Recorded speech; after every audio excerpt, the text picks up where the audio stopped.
rozdiel je zrejme, že je signifikantný, výrazne signifikantný. Naše výsledky sa ovšem z pohľadu publikovaných údajov značne líšia, čo sa týka výskytu bežnej zdravej populácie. Trošku sme sa nad tým zamýšľali a skúsili sme, alebo teda zistili sme, že malformácia, ktorá sa vyskytuje, malformácia klopne veľmi bežne a nález refluxu intrakraniálneho len v jednej pozícii má až 20% kontrol a len 5% pacientov. Čiže ak by sme sprísnili to kritérium a vylúčili takýchto pacientov a povedali si, že len tí, ktorí majú pozitívny nález refluxu intrakraniálny v sede a zároveň v ľahu, čo je viac menej podobné ako v jugulárnej vene, tak zistíme, že tie kritéria CCSVI spĺňa 20% kontrol a 87,5% pacientov. Zase rozdiel je signifikantný. Vidíme, že tie rozdiely sú signifikantné aj u jednotlivých podskupín. Takže, aké sú limitácie našej štúdie? Kontrolná skupina nemala realizované vyšetrenie magnetickou rezonanciou. Čiže potenciálne mohlo sa v kontrolnej skupine nachádzať nejaký pacient, subklinický pacient s rozpúsenou sklerózou. Malý počet kontrol a je to open label štúdia, žiaľ Bohu, zaslepenú štúdiu, randomizovanú štúdiu nedokážeme v našich podmienkach realizovať ani pri najlepšej vôli. Aké sú limitácie samotného protokolu? Vidíme ich hneď niekoľko. Samotný CCSVI protokol, nevieme na základe čoho bol definovaný, ako bol vytvorený, čo k tomu viedlo. Prečo je definícia pozitívneho nálezu 2 a viac bodov? Tiež som nenašiel odpoveď. A v tomto protokole sa uvádzajú zmiešané štruktúrálne a funkčné kritériá, čo vnímame ako určitú nevýhodu.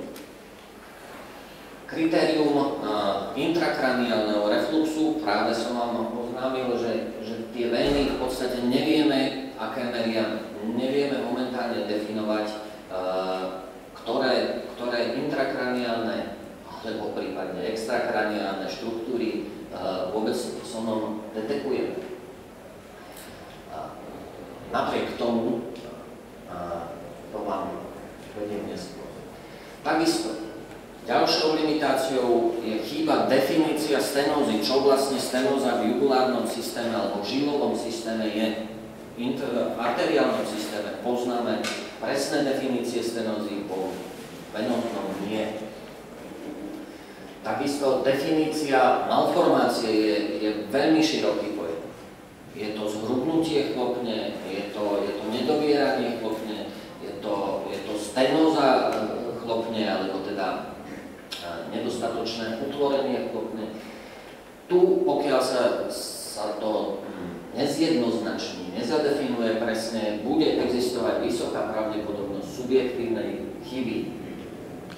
Definícia samotného refluxu je veľmi problematická, pretože bola publikovaná len jedna štúdia doteraz, od ktorej sa všetci odrážame, na základe ktorej sa stanovuje reflux. Je to dané dĺžkou trvania refluxu. Existuje fyziologický reflux? Je možné, že áno. Takisto existuje reflux, ktorý sa objaví po PTA zákrokoch pri deštrukcii chlopne. Tento reflux by som na základe toho ma napadlo, že môže existovať niečo ako fyziologický reflux. Potom sa môžeme spýtať, existuje vôbec patologický reflux? Takisto môže, len aké kritérium pre neho stanoviť, to nevieme. Že či je dobrá metodika merania intrakraniálneho refluxu, som vám odpovedal. Pravdepodobne nie. A tu by sme sa mohli vrátiť k jednotlivým tým kritériám, tým bodom, ktoré sme našli.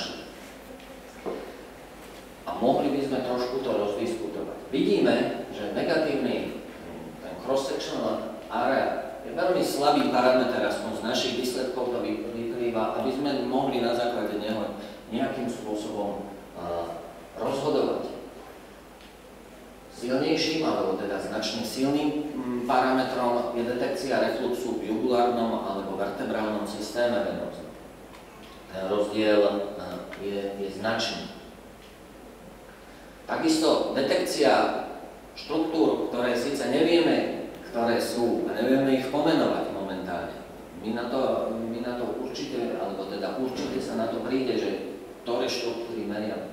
Napriek tomu existuje signifikantný rozdiel medzi korymi a kontrolnou skupinou. Jednoznačne vysoký rozdiel. Malformácia chlopne v tom ponímaní, ako som vám povedal, nie je signifikantný parameter a nemá v podstate zásadnejší význam sa s ňou zaoberať. Problémom vidím aj no-flow, čiže chýbanie prietoku. Stretol som sa s niekoľkými pacientami, ktorí mali pozitívny nález no-flow v polohe 7. No, vtedy tá krv jednoducho netiekla. Napriek niekoľkým hlbokým inspíriám nehýbalo sa. Ale ako náhle si ľahli, tak no-flow bolo možné detekovať, teda nebolo možné detekovať. Tá krv tam nejakým spôsobom pulzovala. Čiže aj toto kritérium je možné, že má svoju limitáciu. Čiže čo na záver môžeme povedať? Môžeme skonštatovať, že ako nezávislé pracovisko sme potvrdili výsledky doteraz publikovaných prác.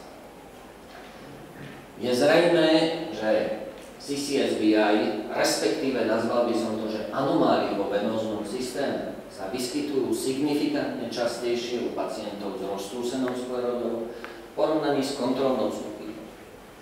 A nemôžem povedať, že tieto anomálie spôsobujú roztrúsenú sklerózu.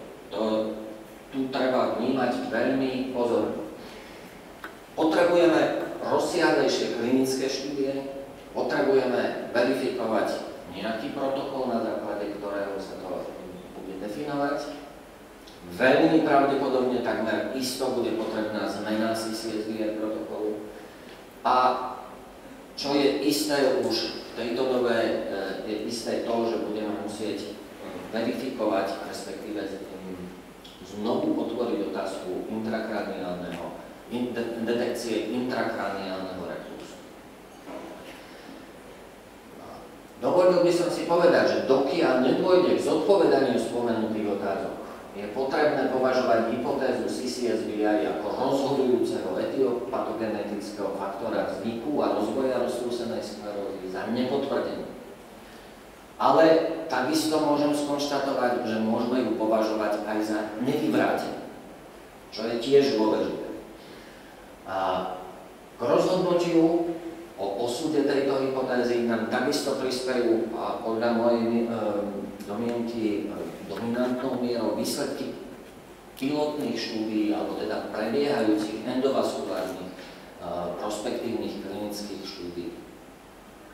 Tu by som chcel sa pozastaviť, máme čas na takú už otvorenejšiu diskusiu, čo sa týka tých klinických štúdií.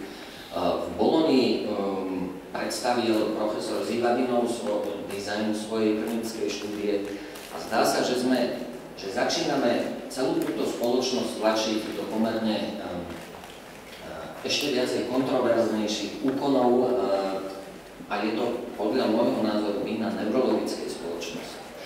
Pretože dizajn tých štúdií sa zakladá momentálne na realizácii úkonov, tzv. placebo úkonov u zdravých jedincov, teda nie zdravých jedincov, kontrolnej skupiny. A zašli tak ďaleko, že pacienta napichnú, čiže pacient je pichnutý, normálne ako aj kontrola. Kontrolnej skupine spôsobujú bolesť, aby pociťovala nejaké také neurčité alebo teda nejaké pocity počas výkonu. A navyše tej kontrolnej skupine plánujú podávať normálnu heparinoterapiu, prípadne liečbu fraxiparinom, prípadne liečbu antiagregáciami po výkone. Dizajn takýchto štúdií sa mi veľmi nepáči. A je to len na základe toho, že my požadujeme kontrolu. My požadujeme kontrolovanú, zaslepenú, randomizovanú a neviem akú štúdiu. Toto sa podľa mňa pri invazívnych výkonoch realizovať takýmto spôsobom nemôže a ani nedá. A viac menej môžeme prejsť. Ďakujem vám za pozornosť a môžeme prejsť aj rovno k diskusii. Já bych se chtěl zeptat, Vlado, vám si vlastně na začátku představoval ty principy, tak jestli jsem dobře pochopil, tak je pouze v podstatě jedna práce toho kolegy Zivadinova, která mapuje, jak je to s patologií venózního řečiště, myslím tím vena jugularis interna a vena vertebralis u zdravých lidí, protože tam byl údaj o tom, že 22% zdravých jedinců mělo nějakou patologii, která byla z toho spektra těch indikačních kritérií pro CSVI. Mě spíš zajímá to, jestli by si byl schopen nám třeba říci, jestli oni byli sofistikovanější v tom smyslu, že třeba všichni ti jakože zdraví pacienti nebo ty zdravé kontrolují třeba magnetickou rezonanci mozku, aby se vyloučila nějaká další patologie. A pak mě zajímalo, jestli jsou nějaká data o tom, jaká byla incidence u těch zdravých lidí s ohledem na jednotlivé ty kritéria, to znamená, kolik třeba, protože ty si ukazoval, že až 80% vašich kontrol mělo nějakou strukturální patologii ve vena jugularis interna. Sám si řekl, že to kritérium je strašně široké. Tak by mě zajímalo, jestli jsou vůbec nějaká data obecně o tom, jak jsou na tom zdraví lidé s vena jugularis interna, kolik jich třeba má nějakou patologii nebo žádnou. No, sú to ťažké otázky, takže poďme po poriadku. Tie dáta s kontrolnou skupinou nepublikoval len Zivadinov. Zivadinov len skonštatoval, že majú 22% patologických nálezov v zdravej populácii. Naopak, Zamboniho tím prakticky nemal žiadnu patológiu v zdravej populácii, čo považujem nie celkom za možné. Nemyslím si, že v tom počte, neviem ti odpovedať presne, ale nemyslím si, že pri tom počte pacientov a kontrol, ktoré Zivadinov vyšetril, že by im všetkým realizovali MR vyšetrenie mozgu. Podľa mňa nie. To je dosť ťažko predstaviteľné. Tam je vyše 1000 pacientov. To sa ani v amerických podmienkach asi nedá. A ešte si sa pýtal na patológiu jugulárnych ven. Patológiu v akom zmysle myslíš? Ako chlopňovú patológiu alebo dôkaz priamej stenózy? No, ty si vlastně řekl, že našich 80% kontrol mělo jakoukoliv morfologickou patologii vena jugularis interna a sám si řekl, že to kritérium pro stanovení morfologické patologie bylo velmi široké. Áno, no problémom je, že takéto kritérium splní aj to, ak sa ti poriadne nedoviera chlopňa. A tých anomálií chlopňových je skutočne, alebo chýba ti jedno ramienko tej chlopne. Tých anomálie je strašne veľa aj zdravej populácii.